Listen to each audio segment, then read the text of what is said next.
Man, I'm so excited that we're able to record this episode on an actual oil rig in the North Sea. It's perfect for this episode on Still Wakes the Deep. And on that note, welcome to Game Club Pod. I'm Joey Fitz. I'm joined as ever by Slade. Hey, how you doing? And Tim. Hey, how you doing? Slade, how are you doing? Slade? Slade? Man, I swear he was just here. He just answered He was me. definitely just here. Tim, where do you think he's gone? Tim? Tim? Tim, where have you gone? Oh, fuck, I'm the only one left. Hold on. That didn't censor. That means this can't be a mainline episode. Alex? Joey? Oh my god. I thought I was the only one left. Alex, do you have any idea what's going on? Our recording software, it's gone. Well, I don't know how, but it's taking podcast source and making them not human. So that's what happened to Tim and Slade? Yeah, that's what happened to both of them. I don't know. I haven't seen anyone. Oh god. Alex, no! Shit, someone's coming. I've got to hide. Who is that? I can't see you through the fog. Hold on, I'll cast my view to see you better. Dan? Dan from Casting Views? Joey? Where is everyone? Dan, I don't know what's going on, but we're not safe here. Dan, don't come any further. Stay exactly where you are. Dan, don't move. Don't move. Ah! You can take the boys from the Game Club Pod, but when you mess with the lovely Dan from Casting Views, that's when you've gone too far. Right, this is the part where the hero does the monologue. And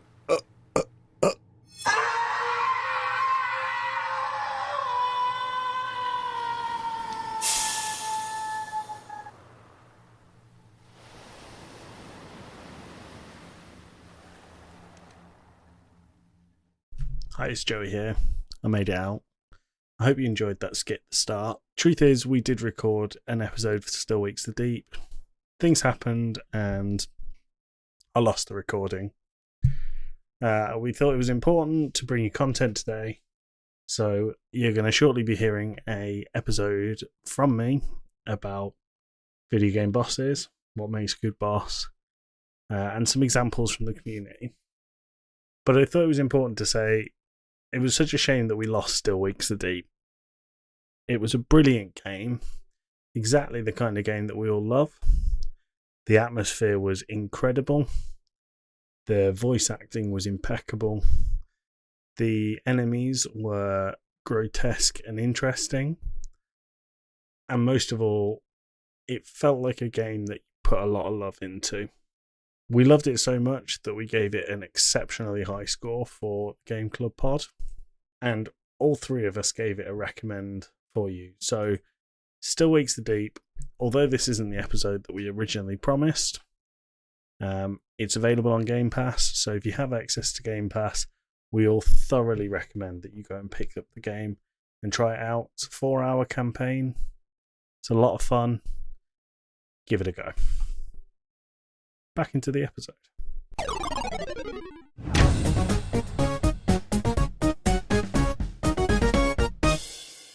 I'll be honest with you. When I sat there and realised I deleted the Still Wakes the Deep's files, I realised that I needed to put something out. It didn't feel right putting out a rehash of what we'd already spoken about. I think part of the charm of what we do is the genuine, initial, authentic reaction. So to go back and do this again, I think would have felt insincere. So I sat there and thought, maybe a DLC. We've done a couple of them before. They seem to go over well. And I was thinking about what we could do DLC on. So what we've done in the past is sort of mini reviews of games, but I wanted to change that a little bit and do an opinion-based piece. So the reason for this slightly rambling intro is to say exactly that. This is an opinion-based piece. If you agree with me, great. If you don't agree with me, that's fine too. I want to talk about what makes a great boss battle. Now, boss battles, to me, are one of the core things in a really, really good game. They are the single thing to me that stands out in my memory when it comes to a video game. And I've thought a lot over the last few weeks about what makes a good boss battle. And I think I've broken it down into 4 areas. If there's any more than 4, let us know in the Discord. Talk to me about your favourite boss battles in the Discord. We've got a few examples coming up later, and I think these speak really well to the 4 areas that I've identified, but I'd love to hear your thoughts as well. So starting off, number 1. I think I'd put these in an order that are important. I think number 1 is far more important than number 4, but to be a brilliant boss battle, you need all 4 of them. So number 1 is demeanour. And what I mean by this is the presence of the boss. I think if they have an outgoing, exaggerated personality, they're far more memorable. And a memorable boss to me, unless it's memorable for the wrong reasons, is a good boss. As a part of each of these areas of defining a great boss, I have chosen a boss that I think exemplifies this specific area. And for demeanour, I went with Armstrong from Metal Gear Rising. It was a game that we played on the podcast a while ago, and he's the final boss of the game. Spoilers for all of the games that I'm going to talk about in this list. Now, Armstrong is the president within the Metal Gear Rising universe. He is bombastic, he's loud, he's in your face, and some of the one-liners he comes up with while handing you your asses, they're so good. I'm going to pop one in here now. Why won't you die?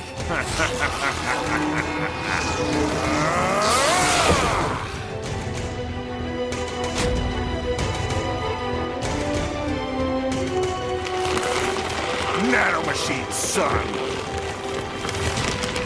They harden in response to physical trauma.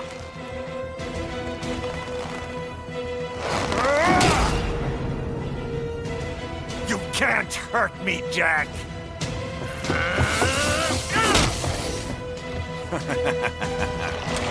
What did I just say? So, presence of the boss, or the demeanour of the boss, to me is so important. Because when you talk to a friend about a boss, you go, yeah, Armstrong was so over the top, but it fit the mood of the game. Or Armstrong was so over the top, but he had these great one-liners. And I think that adds to the whole experience of a boss battle, and therefore the whole experience of the game. Number 2 in the list is interesting gameplay. There are loads of boss battles in loads of games that follow the same pattern of the base game, which is fine. The game is training you, step by step, how to play it. And the boss battles are usually an extension of this. But every now and then you get a boss battle that completely subverts your expectations. And the one that I've chosen for this is Psycho Mantis from Metal Gear Solid. 2 Metal Gear Solid ones, straight off the bat. I promise it's the last one. Psycho Mantis is from the original Metal Gear Solid game. Now, I will show you why I am the most powerful practitioner of psychokinesis and telepathy in the world. No, there's no need for words, Snake. I'm Psycho Mantis. He can read your mind. He is a psychic, and in order to beat him, you need to cut off the way that he's reading your mind. So, when you had your old classic PlayStation 1 playing Metal Gear Solid, the only way you could beat Psycho Mantis was to move your controller from port 1 to port 2. And that meant that he couldn't read your movements, he couldn't telegraph what you were going to do, and it was the only way you could defeat him. I think that this kind of thing is the thing that makes people still talk about Psycho Mantis all these years later, so long after the original game was released. The third thing I think that's really important in a boss fight is the appearance. If a boss is designed boring, it's not going to be particularly memorable to you. I actually have 2 examples of this, and I think that the second example could probably fit under the demeanour category as well, although the thing that sticks out to me is the appearance, so I decided to put it here. The first one is Flowey from the Undertale series.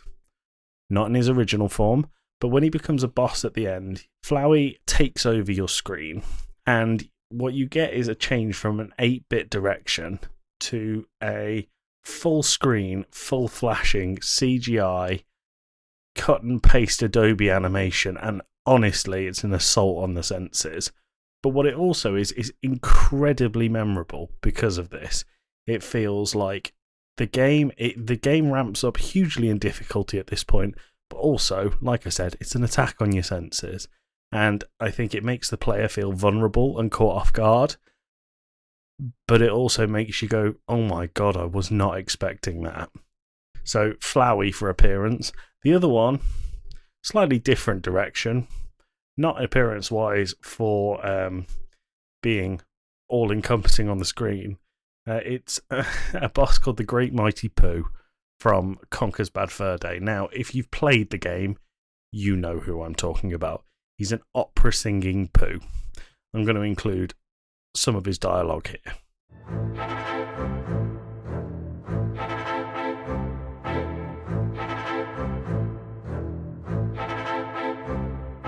I am the Great Mighty Pooh, and I'm going to throw my shit at you. A huge supply of tish comes from my chocolate starfish. How about some scat, you little twat? The arena that you fight the Great Mighty Pooh in is wall-to-wall with shit. It's the same colour as him, but what makes him interesting is he's this mound that's popped up out the bottom of it, and the way you defeat him is by throwing toilet rolls into his mouth while he's intaking for a large opera note. If you haven't seen it, I urge you to check it out. It's strange, but it's one of the N64 classics that I think everyone should give a go to. The fourth and final thing I think that's really important for a boss fight is the soundtrack. I don't think it's vital for a good boss to have a great soundtrack, but I think it's important for a great boss to have a great soundtrack. The example I've chosen here is one from Dark Souls 3, and it's the Dance of the Boreal Valley. I think just putting the music in, you can probably hear it under my voice. Just putting the music in here doesn't do it justice. The really interesting thing about this battle is it's the first soundtrack in the game that the boss sort of interacts with. You'll notice if you listen really carefully, it's in a really weird time signature. And the boss's attacks are also telegraphed to match this time signature, making her like a dancer. When you focus on this and you really tap into the soundtrack that's playing while you're in this really epic fight, it makes it much easier because you know when she's attacking, whereas it's not a standard 4/4 time frame. So if you're not listening to the music behind the boss, her attacks feel more erratic. They feel like they're really out to catch you off guard. But when you know what she's doing, your expectation is matched, not only by the boss but by the soundtrack itself. It's a really interesting boss battle. And a side note, I think most From Software boss soundtracks are immense, and I really genuinely think that most of the allure, most of is very strong, a lot of the allure that comes with the bosses and the praise that's put upon them from Software games comes from their immaculate choice of soundtrack to put behind the boss. And so if you take these 4 cornerstones of what I think makes a good boss, so the demeanour, the gameplay, the appearance, the soundtrack, and I had to put it into one single game that I thought really was the best boss in video games, I don't think I could look any further than Ludwig from Bloodborne, the Old Hunters DLC. Now, when you first find Ludwig, you enter a church and you are ankle deep in what I can only assume is blood. And from the ceiling drops a mutated horse, man, beast. In Bloodborne, there's 2 types of bosses. You've got hunters, which are human, they are quick, they are agile, they use weapons, and you have beasts who are far more aggressive. Their attacks are less thought out, it's more brute force and quick pace, whereas the hunters, It's meticulous, it's well thought out, and it's more like a far more even fight. So when you enter this church, from the ceiling drops this half person, half horse mutation, screaming, making no sense, flying at you every single chance it can get. It's definitely a beast fight. And with this beast fight, it's really challenging. The music's great, the atmosphere is brilliant, the gameplay is really difficult. The appearance is grotesque, it fits the game really well. And you have a health bar, and you knock this health bar down to 0, which is hard enough, and you get this cutscene. I'm going to play the cutscene now.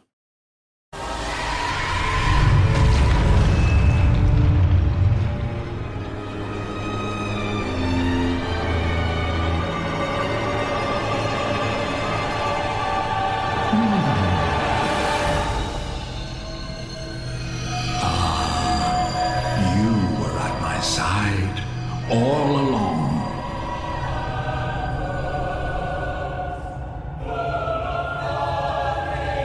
My true mentor, my guiding moonlight.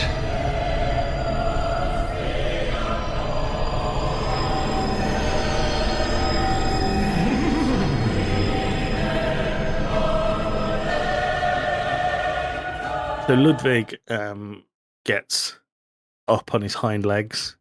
He's holding the Moonlight Greatsword, a big shining sword. And you stop fighting a beast and you start fighting a hunter. And it's the only fight in all of the From Software games to switch up this style of fight in this way.